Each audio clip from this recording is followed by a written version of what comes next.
It's 7 degrees Celsius outside. It's currently 4:34 and the sun sets at 5:15 p.m. And I said, why don't I shoot a YouTube video outside using natural sunlight? And so here I am.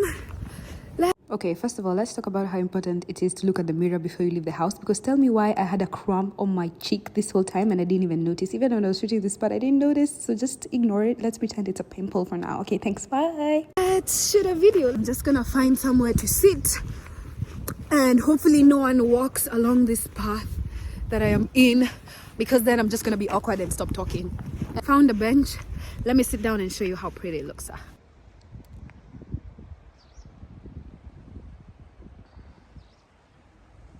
We only have like 45 minutes before the sun sets and I have to maximize on this natural sunlight. Okay, lovely. Cold? It's really cold.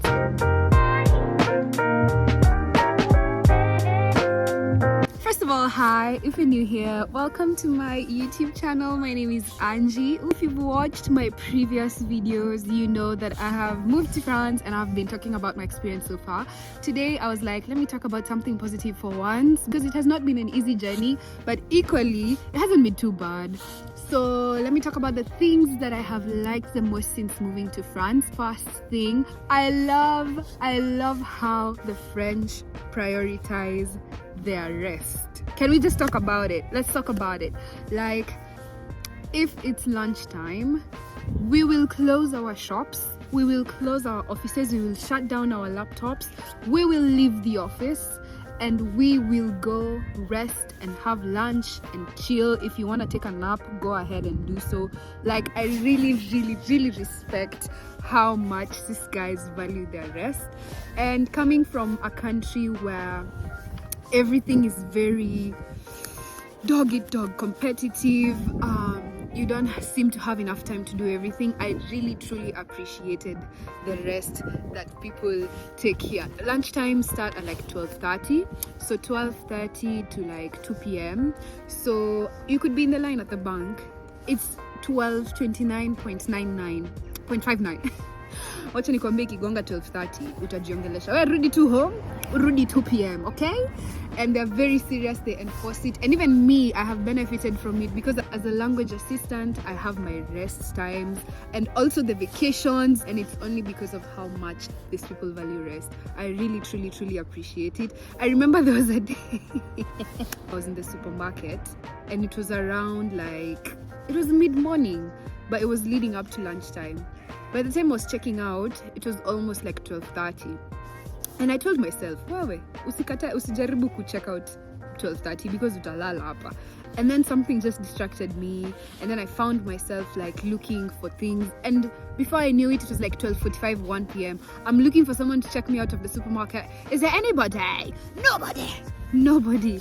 And everyone was like telling me, oh, you came at the wrong time, my girl. Everybody's gone outside to smoke and have lunch. You might want to like just drop your basket, go back home, and then come back later. And I was like, I really thought this person was joking, but they weren't. So I just had to come back later. And yeah, that's just that. You have to respect the timings, which brings me into my second point, timekeeping. My friend, you will show up on time. My Kenyan people, you know we have a reputation for Kenyan timing, but let me tell you, huku utaangalia masar, my friend, because these people keep time, and I really truly appreciate it. I don't want to sound like a stickler for time. I'm not perfect. Sometimes I get late also, but I truly appreciate and I truly try to keep time when I can. And coming here and seeing that everyone actually respects time and shows up on time, I love it. I have to say, I love it. Like, you'll just tell someone, let's meet at the Dome at like 3 p.m. And at hamta text, you won't text each other, you won't send a follow-up text. But trust me, when you show up at 3 p.m. at the Dome, the person you've asked to be there will be there. I love it. I love to see my friends know how much like I have had to wait for people. Like, I don't like waiting for people so much. So for me, like, having my time respected and me being able to respect someone else's time, it's something I really adore and I love. And it also plays into how easy systems work here. Like, for example, when you're waiting for the bus, you have specific hours for the bus to show up. So you just have to be at the bus stop at that specific time. And you can be sure, as the sun rises in the east side, that the bus will be there at that time. Like, I love it. Me, I just love it. But at the same time, it can get a bit tricky because sometimes, like I said, I'm not perfect. No one is. Once in a while, you'll either sleep in, oversleep, or you'll just lose track of time. And then now all of a sudden you're scared. Like, you have to keep time. You have to run amok to everywhere. And it could be a good thing and a bad thing. But I feel like for me, just having the faith, having the understanding and the expectation that time will be kept is just something I have loved being here. And the wind is threatening to take my phone away. What? Something else that I love about being here, and it's actually something that was quite unexpected for me, is how sweet and how nice everyone is. Now, granted, fortunately or unfortunately, the way the world works right now, you kind of have to, as a black person, as an African person, you kind of have to move around expecting the worst. It's quite an unfortunate state of mind to be in, but that's just the reality. Like, when I was told I'm moving to Europe, part of me was so happy, but the other half of me was like, geez, I wonder how differently I'm gonna be treated because of how I look. Now, granted, to be fair, I've never even lived outside the country. I've only traveled countable times. So this was gonna be a very new experience to me, and I was very cognizant of that coming in. So I was really ready for the worst. I had prepared for the worst. Truly prepared for the worst. I remember just giving myself mental talk like, oh, some people will not be very nice. Some people will be straight up mean to your face, and you have to be okay with it because you don't wanna not every battle is yours to fight, okay? So I had given myself the whole pep talk and everything. But as soon as I got here, to be honest, people have been so kind to me, and I'm genuinely, eternally super grateful. Like, I remember when I got to Charles de Gaulle. Charles de Gaulle is always the starting point, the airport, because it was such a significant moment. It marked the beginning of new things alone in a different world. So that's always where I'm gonna go back to the beginning. When I got to the airport, went downstairs to the underground where the trains are found, I remember just looking at myself from the third person's perspective. I have 2 huge suitcases. I'm supposed to navigate one of the most complicated, intricate train systems that I have had to use in my lifetime. And it's all in your second language. Don't forget about the language, guys. So I remember just looking at myself from a third person's perspective and wondering, could anyone even be kind enough to help me if I needed it? Because everyone seemed so preoccupied with their lives. Everyone was either on their phone or just minding their business, smoking and everything. So I was just trying to tell myself, wewe jua tuko solo, ni ujikaushe na utembe. You just do your own thing. But as soon as the train came and I was so confused, I didn't know which coach to hop onto, so I hopped onto the wrong coach. The way trains are, these different coaches and blah blah blah. So I hopped onto coach 7. I was supposed to be in coach 17. My friend Sinilita Seka. First of all, I have 2 huge suitcases. This is my entire life in 2 suitcases and a carry-on bag, which is also big. So I'm trying to navigate, move to the correct coach. And then I was sweaty, I was tired, I almost felt like crying. And then out of nowhere, this old guy looked at me, he's like, oh damn. I'm sure he was just like, this girl, she probably needs all the help she can get. So he just volunteered. He walked up to me, he was like, do you need help? I was like, sir, yes. And then he took one of my suitcases, the heavier one, he dragged it along with me from coach, I think he got me at coach 12 out of 17.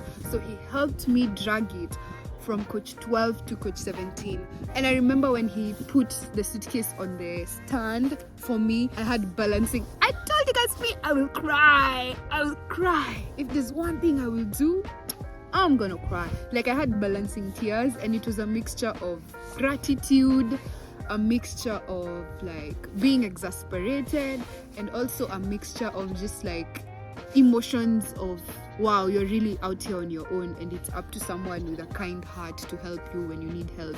I remember just taking it in, and reality was hitting for the first time, but also like having such kindness out of someone who you didn't expect was so reassuring. It was so warm, and I truly appreciate it. Coming down to Carcassonne also, I have experienced nothing but sweet gestures from the most random strangers. Small gestures.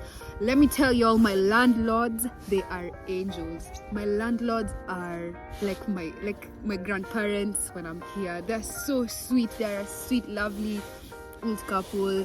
They took us in. They came for me at the Gare, that's the train station, when I first got here. They offered to drive me because mi nilikuwa nishafanya hesabu ya kuchukua Uber from the train station to the apartment. But they were like, no, we'll come for you. Bring your suitcase, let's carry it for you. Plus my roommate, who is the best. She came along with them. And I remember when I saw them, when I landed in Carcassonne, and I got off the train, and I remember like with my huge suitcases looking at this very new city and wondering like, how am I gonna survive? And then I saw them at the bottom of the stairs. I was so happy. I instantly felt calm. I instantly felt great. Like I knew I was gonna be okay. So I just want to talk about there's so much to talk about with the kindness. Everyone has been so kind to me. My colleagues, you know, those small gestures that help you remember that everything is gonna be okay. I feel like I've been getting them so much, and I'm truly appreciative. Something else that I really like being here is how seriously the government takes aesthetics. I'm talking about there's a whole budget set aside to decorate the city. Obviously it's almost Christmas now, so you know there's festivities and all that coming along, and let me tell you, in this city they started preparing for Christmas decorations mid-November. I'm talking about people who have been paid, like their job is to go around, set up Christmas lights, set up polar bears, set up Santa Clauses, set up jingle bells along the streets. And I'm so impressed by how seriously they actually take aesthetics. I also want to talk about the garden that I'm in right now. It's very well manicured, it's well maintained. Like you can see that there's effort that's gone behind what it is that you're seeing around you, and I genuinely appreciate that, because like for me I think it's a reminder of how not everything in life has to be so serious. You don't have to worry about only the serious things, and it's okay for you to also enjoy life. And I know that France is rated a first world country, so of course they have less problems to worry about, but I don't know, it doesn't have to be like, you don't have to go out of your way like that to remember to enjoy life. And I really like that they actually take enjoying life seriously. And yeah, that's something I like. I like to see the lights coming on. In fact, after this I'm just about to go into the centre-ville and see whether the lights are on and everything before I go back home. So for me that's just something else. The aesthetics are a must here. Like the trees are cut, the grass is cut, the lights are lit, Christmas is here. Hotel Trivago. I really appreciate that, and I can't wait to see when we're really in the mix of it, like at the height of it, how much it's gonna be. I would really like to continue with this video, but the cold said It's currently 5 degrees Celsius and the sun is actually setting, so no more natural light for me. My hands are frozen so I have to head back. I might have to cut this video short as a result, but please stay tuned for the next one. I'm so excited. These days making videos is so fun for me, and I feel like I'm becoming more and more comfortable on camera, and I just want to say I'm super grateful for anyone who's tuning in and watching these videos. It really means the world to me. So for now I will end it here, and I will see you on the next one. Don't forget to comment, like and subscribe below if you enjoyed the video. Let me know what part you enjoyed the most. I will see you very soon.